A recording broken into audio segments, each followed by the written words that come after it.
الرحمن الرحیم۔ السلام علیکم دوستو، جیسے جیسے سیزن آگے کی طرف بڑھ رہا ہے مزید دلچسپ ہوتا جا رہا ہے۔ آج ہم آپ کو ارطغرل غازی کے پہلے سیزن کی 46ویں قسط کے بارے میں بتائیں گے۔ اس قسط کے شروع پر حائمہ اور سلیمان شاہ ارطغرل کی شادی کے بارے میں گفتگو کر رہے ہوتے ہیں۔ سلیمان شاہ کہتا ہے کہ وہ خود چاہتا ہے کہ ارطغرل کی شادی حلیمہ سے ہو جائے، مگر وہ اپنی زبان سے پھرنا نہیں چاہتا اور وہ چاہتا ہے کہ وہ خود انکار کر دے۔ افطالیہ کارڈینال کو الطاکیہ کے لیے رخصت کرتی ہے اور ارطغرل اور اس کے ساتھی کارڈینال پر حملہ آور ہوتے ہیں۔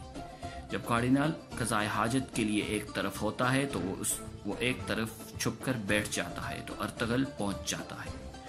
وہ اپنا تعارف کراتا ہے تو کارڈینال کہتا ہے کہ حلب چھین لیا، اب کیا ملک بھی چھینو گے، اور مجھے گرفتار نہ کرو، میں خداوند کا خدمت کار ہوں۔ جبکہ ارطغرل اسے کہتا ہے کہ میں تمہیں اپنا مہمان بنا کر رکھوں گا۔ کردوغلو گندوگدو کو آہستہ آہستہ بھڑکا رہا ہے اور اسے یاد دلاتا ہے کہ وہ بڑا ہے، اس لیے سرداری پر اس کا حق ہے۔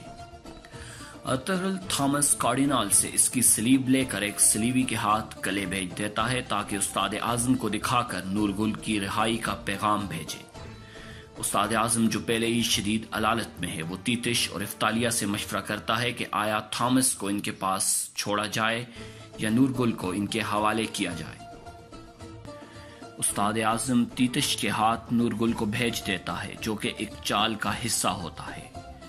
تیتش اور ارطغرل دونوں آمنے سامنے آ کر اپنی دشمنی کا ذکر کرتے ہیں۔ ارطغرل سے بتاتا ہے کہ میں نے تمہارے بھائی کو میدان جنگ میں مارا تھا، مگر تم نے میرے نہتے بھائی پر وار کیا۔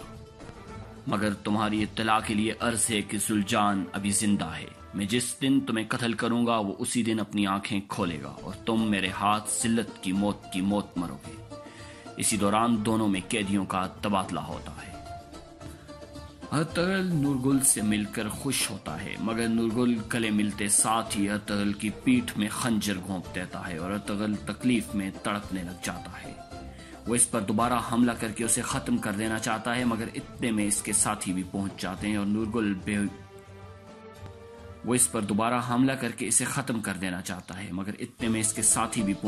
اور نورگل بھی بے ہوش ہو جاتا ہے۔ اور نورگل ہوش میں آتے ساتھ ہی بابر اور بامسی پر حملہ کر دیتا ہے اور دونوں میں گھمسان کی لڑائی ہوتی ہے۔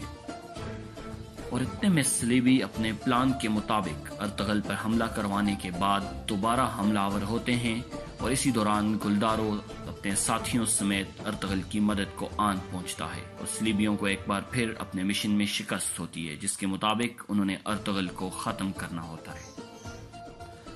دوستو، اگر آپ کو ہمارا ریویو پسند آیا ہے تو ارطغرل غازی کے تمام سیزن کے شارٹ ریویو کے لیے ہمارا چینل سبسکرائب کرنا نہ بھولیں۔